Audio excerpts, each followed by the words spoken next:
Hello guys, welcome back to channel. ഇതാണിപ്പോൾ ഇവിടുത്തെ അവസ്ഥ.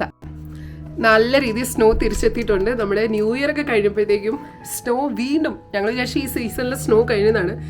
പക്ഷേ നല്ല സ്നോയും നല്ല കിടക്കാച്ചി ടെമ്പറേച്ചർ ഡ്രോപ്പും. അത് -18. ഈ വെതർ ഫോർകാസ്റ്റ് കാണുമ്പോൾ തന്നെ മനസ്സിലാവും -18 ഫീൽസ് ലൈക്ക് -26. സംഭവം സണ്ണി എന്നൊക്കെ പറയുന്നത്, പക്ഷേ എപ്പോഴും ഒന്നുമല്ല. ചില സമയത്ത് സൂര്യൻ ഇങ്ങനെ വരും, പെട്ടെന്ന് പോകും. ചില ദിവസം നല്ല സൂര്യനും നല്ല സ്നോയും ആണ്. കുറച്ച് നേരത്തെ കണ്ട കാഴ്ചയാണ് ഇത്. ഇവിടുത്തെ ഒരു ഫാമിലി ഒരു സ്ലെഡ്ജിലൊക്കെ പോകുന്നു. ശരിക്കും ആ സ്നോയിൽ നടക്കാൻ നല്ല പാടാണ്. നമ്മൾ വിചാരിക്കുന്ന പോലെയല്ല, നമ്മൾ നല്ല രീതിയിൽ സ്ട്രഗിൾ ചെയ്യും. അപ്പോൾ ആ ഒരു സമയത്ത് ഇവിടെ മിക്ക ആൾക്കാർ സ്ലെഡ്ജിൽ ആ ഫാമിലീനൊക്കെ കൊണ്ട് പോകുന്നതാണ്. പിന്നെ ആ അമ്മൂമ്മ നമ്മുടെ സ്കീ ചെയ്യുന്ന ഒരു സ്റ്റിക്കൊക്കെ വെച്ചിട്ട് ആ പുള്ളിക്കാർ നടന്നൊക്കെ പോകുന്നത്. ഒരുപാട് നേരം വിൻഡോ തുറന്നെന്ന് ഞാൻ സംസാരിച്ച എൻ്റെ കാര്യത്തിലൊരു തീരുമാനം. ഓൾറെഡി നല്ല രീതിയിൽ കോൾഡ് അടിച്ചു. അപ്പോൾ ഇന്നത്തെ വീഡിയോയിലേക്ക് എല്ലാവർക്കും സ്വാഗതം. സംഭവം ഒരു റാൻഡം വ്ളോഗാണ്. ഇനി തണുപ്പൊക്കെ കണ്ടപ്പോൾ എന്തെങ്കിലും സ്പെഷ്യൽ കുക്ക് ചെയ്യാമെന്ന് വിചാരിച്ചു. അപ്പോൾ ഞാനൊരു ഫിഷ് പൊള്ളിച്ച് ചെയ്യാൻ പോവാണ്. സോ അതൊരു വീഡിയോ ആയി.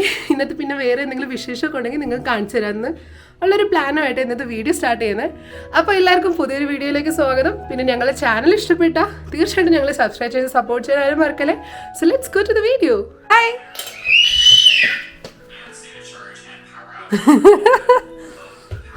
അവൻ പോയി. അത് നമ്മുടെ സീബ്രീമിനാണ് ഞാൻ ഇന്ന് പൊള്ളിക്കാൻ പോകുന്നത്. ഇത്ര പേര് ചെയ്തിട്ടുണ്ടായിരിക്കും. ഞാൻ ഫസ്റ്റ് ടൈമാണ്. നമുക്ക് ഇന്നത്തെ വീഡിയോയിലേക്ക് വന്നിട്ടുണ്ട്.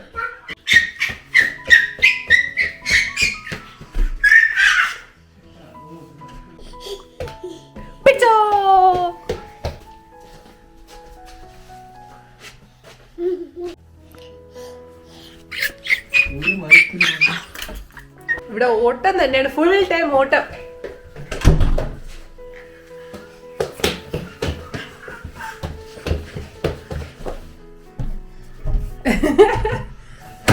അത് പോ. നമ്മുടെ ഇതിർകുട്ടനെ അങ്ങനെ ഞാൻ തന്ത്രപൂർവ്വം ആ റൂമിനകത്ത് ആക്കിയിട്ടുണ്ട്. അല്ലെങ്കിൽ അവൻ എന്നെ ഈ കുക്കിംഗ് ഒരു കാരണവശാലും ചെയ്യാൻ സമ്മതിക്കില്ല. സോ നമ്മുടെ സീബ്രീം കുട്ടൻ ഏകദേശം ക്ലീൻ ആയിട്ടുണ്ട്. നമുക്കിനി നല്ല രീതിയിൽ വരഞ്ഞിട്ട് അതിൽ മസാലയൊക്കെ പുരട്ടാം. ശരിക്കും ഈ ഒരു കുക്കിംഗ് ചെയ്തുകൊണ്ടിരിക്കുമ്പോൾ എൻ്റെ മനസ്സിൽ ഫുൾ ടെൻഷൻ എങ്ങനെയാണ് ഇതിൻ്റെ ആഫ്റ്റർ സ്മെല്ല് വീട്ടിൽ നിന്ന് കളയുന്നതിനെ കുറിച്ചാണ്. ഒന്നാമത് ഇവിടുത്തെ ബിൽഡിങ്സിൽ പ്രോപ്പർ വെന്റിലേഷൻ ഇല്ല. പിന്നെ വിന്റർ ടൈം ആയതുകൊണ്ട് പറയാൻ വേണ്ടല്ലോ, നമുക്ക് വിൻഡോ ഓപ്പൺ ചെയ്ത് കുക്ക് ചെയ്യാൻ പോലും പറ്റൂല. ഞാനൊക്കെ ചില സമയത്ത് ഈ സ്മെല്ല് കളയാൻ വേണ്ടി നമ്മുടെ ചന്ദനത്തിരി കത്തിച്ച് വയ്ക്കും. അല്ലെങ്കിൽ ഞാൻ റൂം ഫ്രഷ്നർ നല്ല രീതിയിൽ അടിക്കും. പിന്നെ ആണെങ്കിൽ കുറേ യൂട്യൂബിൽ നിന്ന് ടിപ്സ് ആൻഡ് ട്രിക്സ് നോക്കി ട്രൈ ചെയ്തു. ഒരു രക്ഷയില്ല. ആർക്കെങ്കിലും എന്തെങ്കിലും ടിപ്സ് ഉണ്ടെങ്കിൽ ഒന്ന് കമൻസിൽ തീർച്ചയായിട്ടും എനിക്ക് പറഞ്ഞു തരണേ. ഈ സ്മെല്ലൊക്കെ എങ്ങനെ കളയാൻ പറ്റുമെന്ന്. കോമഡി ചെയ്തല്ല, ചില സമയത്തൊക്കെ നമ്മൾ ഈ ഒരു ടിപ്സ് ആൻഡ് ട്രിക്സ് യൂസ് ചെയ്തിട്ട് സ്മെല്ല് നല്ല രീതിയിൽ പോയെന്ന് വിചാരിക്കും. പക്ഷേ ഇത് വില്ലനായിട്ട് എവിടെയെങ്കിലും തങ്ങി നിന്നിട്ട് നമ്മുടെ ജാക്കറ്റ്സിലും സ്വെറ്റേഴ്സിലും നല്ല രീതിയിൽ പോയി പിടിക്കും. പിന്നെ അത് പറയേണ്ട ആവശ്യമില്ലല്ലോ, നമ്മൾ പുറത്തിറങ്ങുമ്പോൾ നല്ല മസാലയുടെ മണമായിരിക്കും. പിന്നെ നമ്മൾ ആ മസാലയുടെ മണം കളയാൻ വേണ്ടി കുറേ ഫാബ്രിക് റിഫ്രഷ്നറിൽ കളയും കാശ്. അപ്പോൾ ഈ വീഡിയോ കാണുന്ന പലരും ചോദിക്കും, എന്നാ പിന്നെ ഇത് കുക്ക് ചെയ്യാതിരുന്നാൽ പോരെ, ഇത്രയും പാടില്ലല്ലോ. പക്ഷെ നമ്മൾ മലയാളികൾ എവിടെ പോയാലും നമ്മുടെ ഫുഡൊക്കെ കഴിക്കാതെ നമുക്ക് ജീവിക്കാൻ പറ്റുമോ? ആ ഒരു ഫ്ലേവേഴ്സ് മസാലയില്ലാതെ?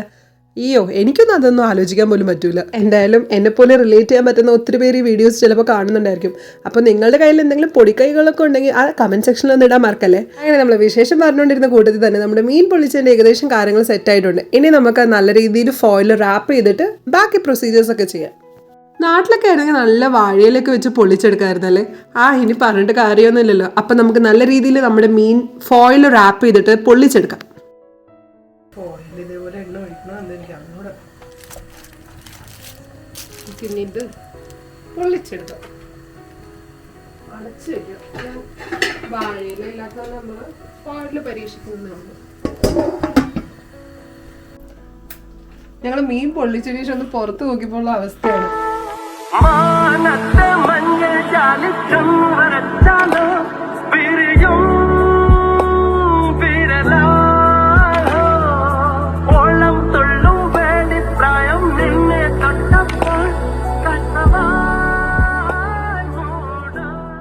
എത്ര കണ്ടാലും മതിവരാത്ത കാഴ്ചയാണ് നമ്മുടെ ഈ സ്നോഫോള്.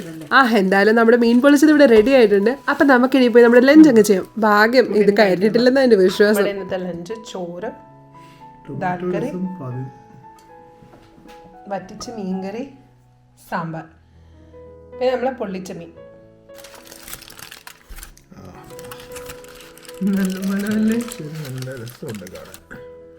കഴിക്കാൻ രസമില്ലെന്നാണോ ഉദ്ദേശിച്ചത്? സൂപ്പർ അല്ലേ? ഞാൻ വിചാരിച്ചിനെ കഴിക്കുമ്പോൾ അറിയാൻ ടേസ്റ്റ് എങ്ങനെ. കഴിച്ചോക്ക്. ഈ വാലടിന്ന് എടുത്ത് ഞാൻ എടുക്കാം, നീ എടുത്തു. എനിക്കിത് മീൻ അധികം ഇഷ്ടമല്ലാത്തതുകൊണ്ട്. ഇല്ല കഴിച്ചു നോക്ക്. വാലടിന്ന് എടുത്തോ ചൂടാണെങ്കിൽ. നല്ല ചൂടുണ്ട്. എന്താണ് കേട്ടോ ചെറിയ ചൂട് പതുക്കെ. നല്ല ചൂടുണ്ട്. എങ്ങനെയുണ്ട് ശരിക്കും?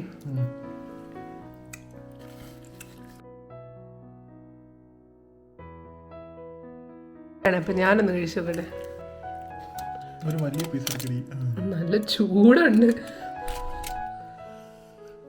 കുറച്ച് നമുക്ക് ഇതുകൂടെ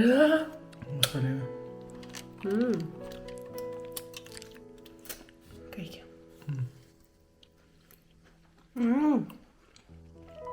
ശരിക്കും കൊള്ളാൻ കണ്ട. ഞാൻ ഇത്രയും നന്നാവുമെന്ന് വിചാരിച്ചില്ല. പരിപ്പും സാമ്പാറാണോ? മരിച്ച മീൻകറി എന്താ ഇതെടുത്തോ. ഇല്ല തണുത്ത്.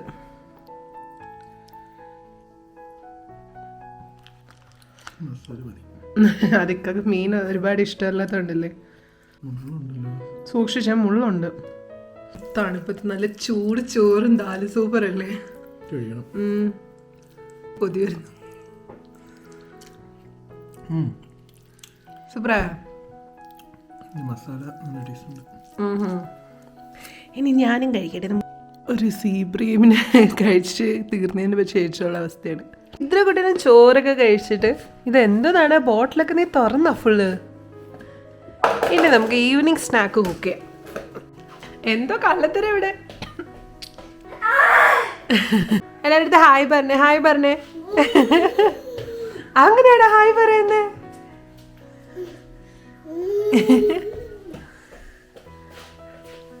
ഞങ്ങൾ പുറത്തൊക്കെ പോകുന്ന പ്ലാൻ ചെയ്താണ്, പക്ഷെ നല്ല സ്നോഫോള്, അതുകൊണ്ട് പ്ലാനൊക്കെ ക്യാൻസൽ ചെയ്ത് ഞങ്ങൾ പരിപ്പ് വട കഴിക്കാന്നുള്ള പ്ലാനാണ്. ഞാൻ രാവിലെ തന്നെ പരിപ്പ് വട ഉണ്ടാക്കാനുള്ള പരിപ്പ് വെള്ളത്തിലിട്ടിട്ടുണ്ട്. നമുക്ക് കുറച്ച് വെയിറ്റ് ചെയ്താൽ എന്നിട്ട് നമുക്ക് പരിപ്പ് വട ഉണ്ടാക്കാം.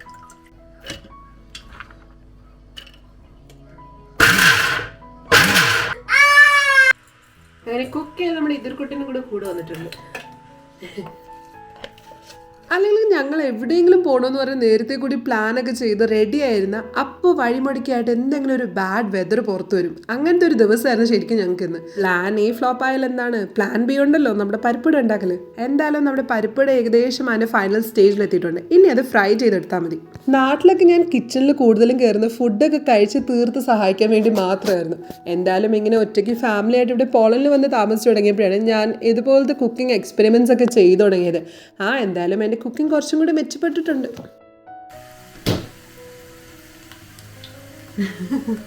ഒരാൾ വീടുന്നത് നമുക്ക് ഇതൊന്ന് ടേസ്റ്റ് ചെയ്തേക്കാം.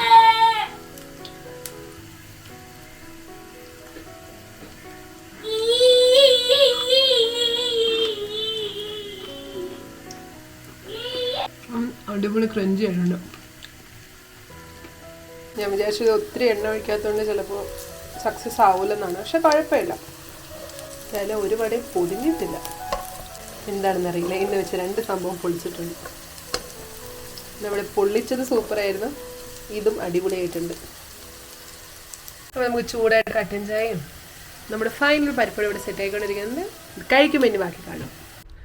പുറത്ത് നല്ല മഞ്ഞ്, അതിനോടൊപ്പം ചൂട് പരിപ്പ് ഇടാം. ഇതാ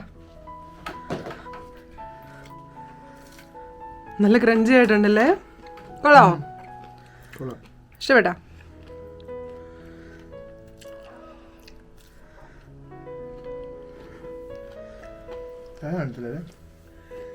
അതിൻ്റെ ഇവിടെ കട്ടൻ ചായ, അരസിപ്പ കട്ടൻ ചായ കൂടെ എടുത്തോ.